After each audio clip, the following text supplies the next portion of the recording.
Oi, gente. Vamos lá continuar falando sobre o trato gastrointestinal, né? Hoje é a nossa última aula desse conteúdo. A gente começou falando do fígado. Na aula passada a gente falou do trato digestório superior, boca, faringe, esôfago, estômago. E hoje a gente vai falar a partir do duodeno, tá? Então, lembrando que é importante a gente fazer essa sequência de estruturas para um melhor entendimento do assunto, tá?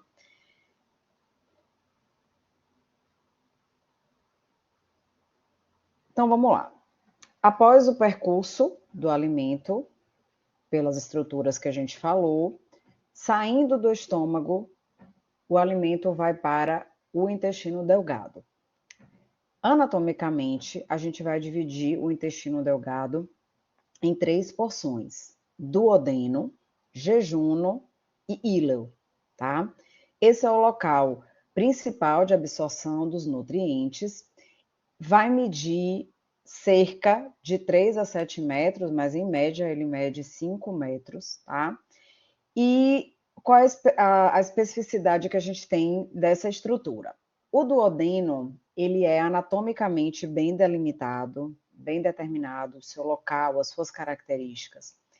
E o jejuno e íleo, macroscopicamente, a gente não consegue identificar aonde termina um e aonde começa outro. É tanto que algumas literaturas trazem como um complexo, jejuno, tracinho, íleo, né? Não existe capítulos distintos para cada uma dessas estruturas. Então, como é que a gente relaciona? Cerca de 2/5 iniciais vai ser considerado o jejuno e os 3/5 distais é o íleo, né? Então, duodeno, jejuno e íleo. O duodeno é o início do intestino delgado. Ele se continua após o piloro, né? Após o esfíncter pilórico, a gente tem o início do duodeno. O duodeno tem esse formato em C. Ele mede cerca de 25 centímetros de comprimento, e daí vem o seu nome, duodeno, que equivale a 12 dedos, que são 25 centímetros. O duodeno, ele vai abraçar a cabeça do pâncreas. Ele é inicialmente intraperitoneal e depois ele é retroperitoneal. Ele vai atrás do peritônio juntamente com o pâncreas, ali a nível da primeira e terceira vértebras lombares. Para fins descritivos, o duodeno ele é dividido em 4 porções. A primeira porção é chamada de porção superior, a segunda, descendente, a terceira, horizontal ou transversal, e a quarta é a ascendente. A primeira porção, ela é a parte mais móvel do duodeno, ela mede cerca de 5 centímetros de comprimento, né? E ela vai se relacionar aqui, próximo, vai estar aqui ao ducto colédoco, a veia porta, e se relaciona superiormente com a cabeça do pâncreas. A porção descendente, ela mede de 8 a 10 centímetros de comprimento, ela vai estar ali bem próximo ao hilo renal direito, e aqui é onde a gente vai ter a maior relação com a cabeça do pâncreas, né? Aqui nessa região, a gente vai encontrar as papilas maior e menor, que é onde vão se abrir, né, os ductos pancreáticos e a ampola hepatopancreática, que é a passagem aí da bile e do suco pancreático. A terceira porção, que é a porção horizontal, também chamada de transversal, né? Porque ela vai atravessar e se direcionar para o lado esquerdo, onde começa o jejuno, ela fica, né, na frente do ureter direito e abaixo do pâncreas. Para continuar com a última porção, que é a porção ascendente, que mede cerca de 2,5 centímetros de comprimento, né? E é ela que vai se direcionar para o lado esquerdo, passando aí próximo à aorta, e depois ela vai se continuar com o jejum. Quando a gente fala das relações anatômicas do duodeno, a gente volta às nossas famosas fotos mentais, né? Onde a gente identifica as estruturas aqui próximas. Ó, eu tenho o rim direito aqui, eu tenho o intestino grosso aqui, colo ascendente, transverso, a cabeça do pâncreas, que tem muita relação com o duodeno. E aí a gente consegue estabelecer cada uma dessas partes, né? Então, a porção descendente se relacionando aqui com o hilo renal, a porção horizontal ou transversal tem uma relação aqui com o colo transverso, a cabeça do pâncreas abraçado aqui pelo duodeno também vai ter essas relações. Então, é importante que a gente estabeleça para identificar, né, aonde esse órgão está e com quem ele se relaciona. Na sequência, a gente vai falar do jejum no íleo, né? O jejum no íleo, ele vai começar na flexura do duodeno jejunal, que é justamente nessa dobrinha aqui, né? Nessa flexura do duodeno jejunal, que é conhecido como ângulo de trás. O que é que significa, né, essa região?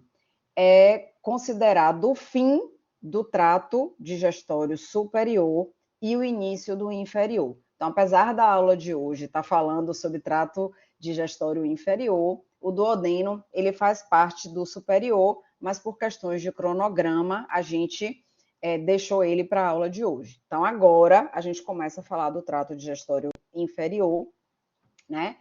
Lembrando que a gente macroscopicamente não estabelece um limite preciso nessa transição jejum no íleo,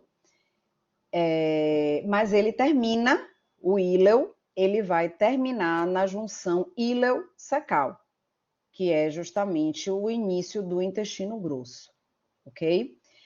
O jejum no íleo, ele é intraperitoneal, então a gente tinha visto que o início do duodeno era intraperitoneal, depois ele ia para trás do peritônio e agora ele volta a entrar.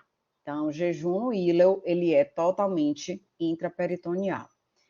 O jejum, ele vai estar 2/3 superior esquerdo e o íleo 2/5 superior esquerdo e o íleo 3/5 inferior direito, né? Então, é só a gente imaginar aqui o trajeto do alimento.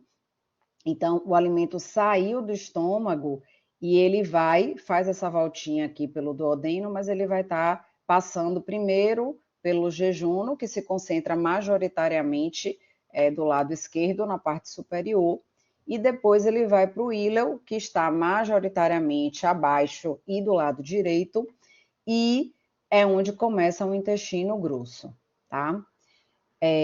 Uma relevância que a gente tem relacionada ao jejum no íleo é o mesentério, né? Então, o mesentério, que é o desdobramento, a parte do duodeno, ou a parte do intestino delgado, que fixa o jejum no íleo, ele vai estar relacionado aqui e servindo não só de fixação, mas como passagem de vasos e a sua relevância, né, que foi citada na aula de peritônio, onde o mesentério ele recebeu o status de um órgão, né? Então, existem algumas diferenças que, como eu tinha falado, não são macroscópicas, né, mas são microscópicas entre o jejuno e o íleo, tá? Então, o jejuno, ele vai ser mais vascularizado, tem uma vascularização maior, e em função disso, ele vai ter um vermelho mais vivo, enquanto que o íleo vai ter um rosa mais claro, tá?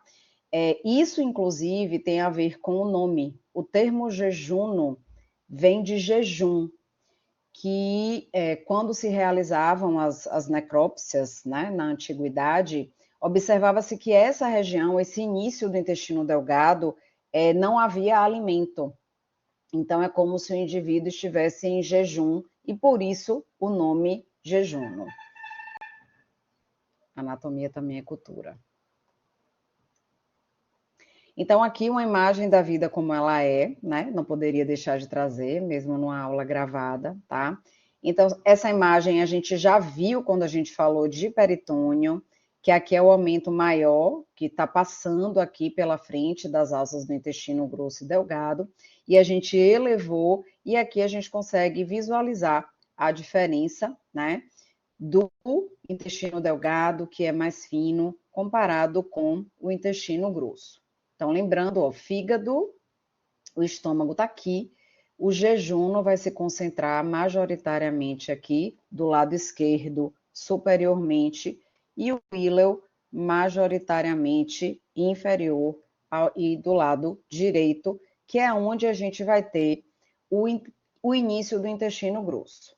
Então, conceituando, o intestino grosso, ele vai iniciar na papila ileocecal, no início da transição do íleo para o seco, e vai terminar no ânus. E quais são as partes que a gente tem no intestino grosso? Seco, cólon ascendente, colo transverso, colo descendente, sigmoide, que é quando vai para trás, reto e ânus. O intestino grosso mede cerca de 1,5 metro de comprimento, né? Mas apesar dele ser menor de tamanho, ele vai ter muitas especificidades anatômicas em função do seu trajeto, das relações anatômicas, né, que cada uma dessas partes tem. Então, o comportamento do intestino grosso, ele vai ter partes intraperitoneais e partes retroperitoneais. A gente vai estar reforçando, falando sobre isso na aula prática, tá? E ele também possui 3 faixas de músculos lisos, de músculos de uma musculatura horizontal, que são chamadas de tênias do colo, tá? Que vão dar algumas características que eu vou mostrar aqui para vocês no próximo slide. Então, aqui a gente tem seco, que começa do lado direito, cólon ascendente, dobrei, cólon transverso, dobrei, descendente, sigmoide, que foi para trás, reto e ânus. As tênias são essas faixas de músculo liso, tá? Que vão dar ao intestino grosso esse aspecto de sacos, que são chamados de saculações ou austrações, que são essas irregularidades na sua superfície, né? Enquanto que o intestino liso, ou o intestino delgado, ele tem um aspecto liso, o intestino grosso, ele tem essas saculações, tá? E também aqui no intestino grosso, a gente vai encontrar os apêndices omentais ou apêndices epiploicos, que são esses apêndices de gordura aqui que a gente encontra ao longo do intestino grosso e a gente vai visualizar em algumas imagens. Então, uma imagem aqui da vida como ela é, mostrando alças intestinais bem distendidas, tá? A gente tem aqui intestino delgado, mais fino, mais lisinho. Aqui o intestino grosso, com as suas austrações ou saculações. E aqui a faixa de músculo liso, que são as tênias, que são 3 tênias que a gente tem ao longo do intestino grosso. Aqui a gente visualiza uma. E aqui, ó, se vocês olharem com carinho, vocês vão ver uma projeçãozinha aqui, que é um exemplo do apêndice omental, que aparece aqui. A gente consegue visualizar aqui, mas lá adiante eu acho que tem alguma outra imagem que a gente consegue ver melhor. Então, a gente vai falar de cada uma das partes do intestino grosso, começando pelo seco. O seco ele mede cerca de 7 centímetros de comprimento, vai estar localizado na fossa ilíaca direita, tá? Normalmente, ele é coberto por peritônio, ele está dentro do peritônio, e é exatamente nesse local que vai ter a chegada do íleo, né? Onde a gente vai localizar aqui a válvula iliocecal. E outra estrutura relevante que a gente tem aqui no seco é o apêndice cecal ou apêndice vermiforme, que a gente consegue visualizar aqui, na vida como ela é, tá? Que é a estrutura que é retirada nas cirurgias de apendicectomia. Então, aqui uma outra imagem da vida como ela é, onde aqui o examinador está segurando o apêndice vermiforme. Aí falar um pouquinho agora dos colos, né? A gente tem o colo ascendente. O colo ascendente, ele é retroperitoneal, ele tá o seco tá dentro intraperitoneal e o ascendente sai, né? O colo ascendente, ele vai medir cerca de 15 centímetros de comprimento e ele vai encostar no fígado. Então, a gente viu lá que no fígado existe uma impressão cólica, que é justamente feita pelo toque do colo ascendente na sua transição para o transverso na flexura hepática. Então, o colo ascendente, quando ele encosta no fígado e dobra, que faz a flexão, vai originar a flexura hepática ou flexura cólica direita. A partir daí, o colo ele vai se chamar colo transverso. O colo transverso ele atravessa desde o lado direito da flexura hepática até a flexura cólica esquerda, que é chamada de flexura esplênica. Ele vai encostar no baço, fazer uma outra curva, que é chamada de flexura cólica esquerda ou flexura esplênica, e a partir daí ele já muda de nome. O colo transverso, ele mede cerca de 50 centímetros de comprimento e ele pode atingir, né, a região pélvica. Ele é coberto por peritônio, né, então a gente tem um comportamento. Vamos voltando. O seco está dentro, o ascendente está fora, o transverso está dentro. É esse movimento de dentro fora, tá? Então, ele é intraperitoneal e ele tem uma grande mobilidade, né? Tanto que ele pode atingir a região pélvica. Colo transverso. Chegou do lado esquerdo, fez a curva, mudou de nome. Então, a partir da flexura esplênica ou flexura cólica esquerda, a gente tem o início do colo descendente. O colo descendente, ele mede cerca de 25 centímetros de comprimento e ele vai ser parcialmente coberto pelo peritônio. O transverso é intra, o descendente é retroperitoneal. E vai chegar até a fossa ilíaca esquerda, né? Vai chegar na região ilíaca, na região pélvica do lado esquerdo, e aí vai se direcionar para trás.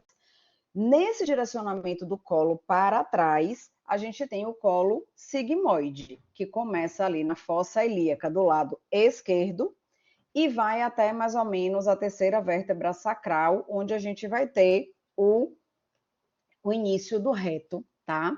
E o sigmoide, ele é intraperitoneal. E por fim, a gente vai ter o reto. Então, o reto é essa parte aqui do tubo digestório, né? Que vai estar já localizado na região pélvica. A gente tem, apesar dele ser chamado de reto, ele não é totalmente reto, uma parte que possui algumas flexuras, como estão citadas aqui, e a sua porção terminal, ela é uma porção dilatada, que está ali relacionado com o músculo levantador do ânus, e essa região dilatada é chamada de ampola retal. Por fim, depois da ampola retal, a gente vai ter o canal anal e o ânus, né, que vai medir ali de 2,5 centímetros a 5 centímetros de comprimento, e é a parte relacionada com os músculos do assoalho pélvico. As relações anatômicas do reto e do ânus vai mudar de acordo com o sexo, né? Em função do aparelho reprodutor, tanto masculino quanto feminino. Então, a gente tem aqui o útero, né? Na frente do reto, e quando a gente fala do masculino, a gente vai ter uma forte relação aí com a próstata, justificando, né, o porquê do toque retal ser uma via de acesso ao exame físico da próstata.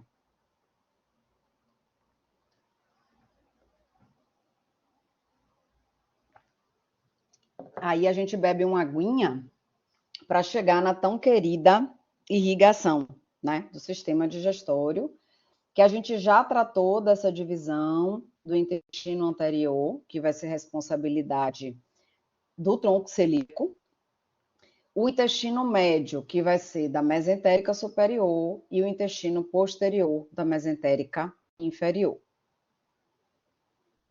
Então, aqui a gente tem os 3 ramos anteriores da aorta abdominal, tronco celíaco, mesentérica superior, mesentérica inferior.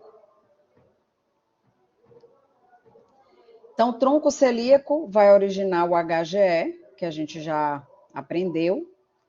A mesentérica superior vai ser responsável por irrigar o intestino delgado, né, e o intestino grosso. Então, parte do duodeno vai ser irrigada por ramos do tronco celíaco e a outra parte por ramos da mesentérica superior. E depois a gente vai ter a mesentérica inferior, pegando o terço final do colo transverso e descendente e sigmoide, e a partir daí. Então, aqui são as artérias do tronco celíaco, né? Hepática comum, gástrica esquerda e esplênica. E agora a gente vai falar da irrigação do duodeno e da cabeça do pâncreas, que a gente tinha ficado de estudar essa semana, né? Justamente porque o que é que vai acontecer? No duodeno é onde a gente vai ter a transição do tronco celíaco para a mesentérica superior. Então, o que é que vai acontecer? As artérias pancreatoduodenais, porque irrigam a parte tanto do duodeno quanto do pâncreas, elas vão se dividir em pancreatoduodenais superiores e pancreatoduodenais inferiores. As pancreatoduodenais superiores são ramos do tronco celíaco. As pancreatoduodenais inferiores são ramos da mesentérica superior. Então, como é que as pancreatoduodenais se organizam? Pancreatoduodenal superior, anterior e posterior, porque vão irrigar a parte de cima, à frente, na frente e atrás. Ramos do tronco celíaco. E as pancreatoduodenais inferiores, com o mesmo comportamento, anterior e posterior, irrigando a parte inferior da cabeça do pâncreas e do duodeno, que são ramos da mesentérica superior. Tá? A gente vai ter a drenagem venosa dessa região, toda direcionada para o sistema porta. Pronto. Então, até a parte de cima do duodeno, a gente tinha a ação do tronco celíaco, ok? A partir daí, a mesentérica superior entrou em ação com as pancreatoduodenais inferiores e agora com as jejunais e ileais.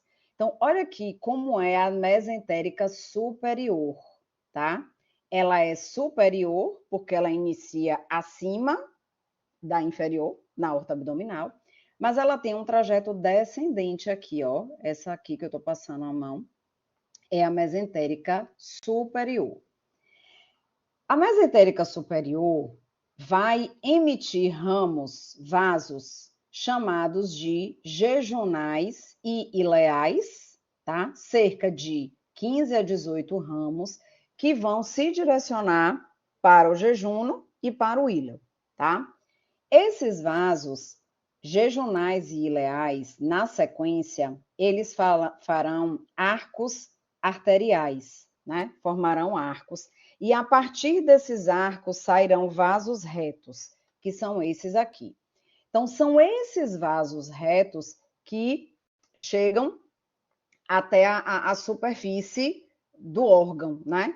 Esses outros vasos estão circulando no mesentério, que a gente vai ver, né, quando a gente visitar o cadáver, que a gente abre assim o mesentério, parece uma árvore assim com galhos, é linda a imagem, e a gente vê justamente a passagem desses vasos aqui, tá?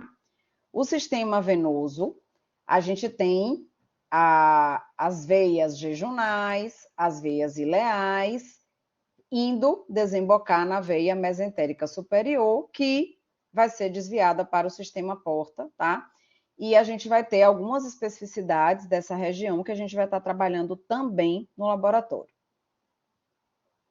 Então, aqui é um exemplo do mesentério, e vocês vão ver aqui, né, na vida real, aqui é uma imagem da vida como ela esses vasos jejunais e ileais, os arcos arteriais e os vasos retos, passando aqui, chegando até o órgão, né, propriamente dito.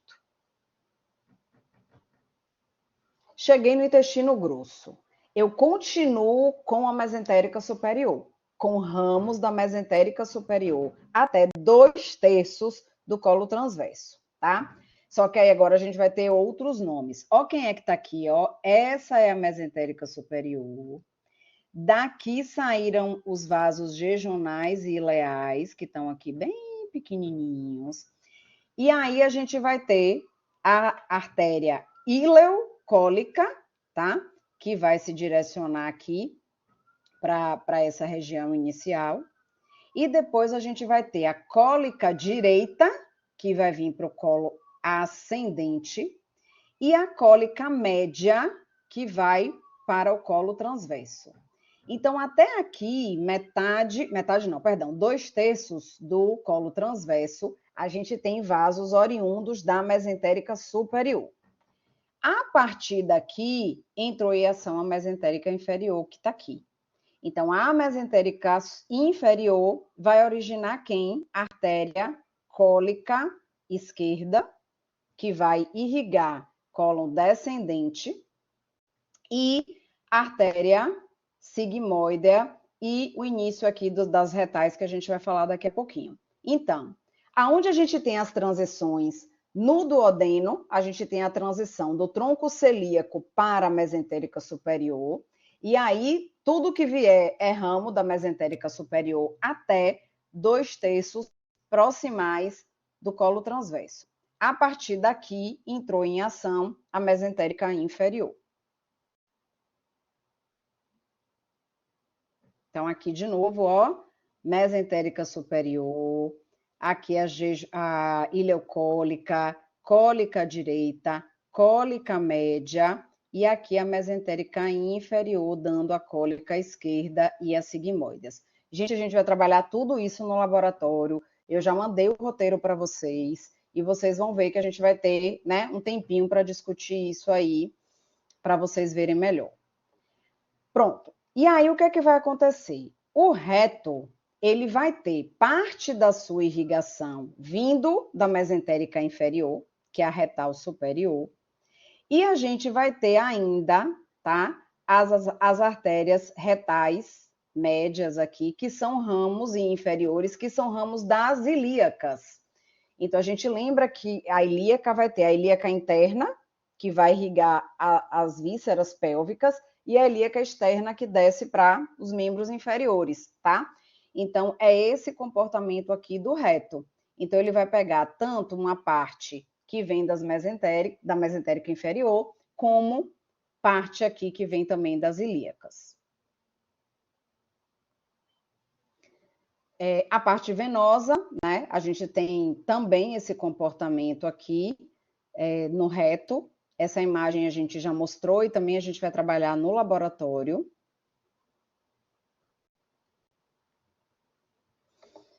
A drenagem linfática, tá? A gente tem uma vasta rede de linfonodos nessa região, né? Então, lembrando que é nessa região que a gente vai ter absorção de nutrientes, formação do bolo fecal. Então, a gente tem uma rede, né, de gânglios linfáticos nessa região aqui.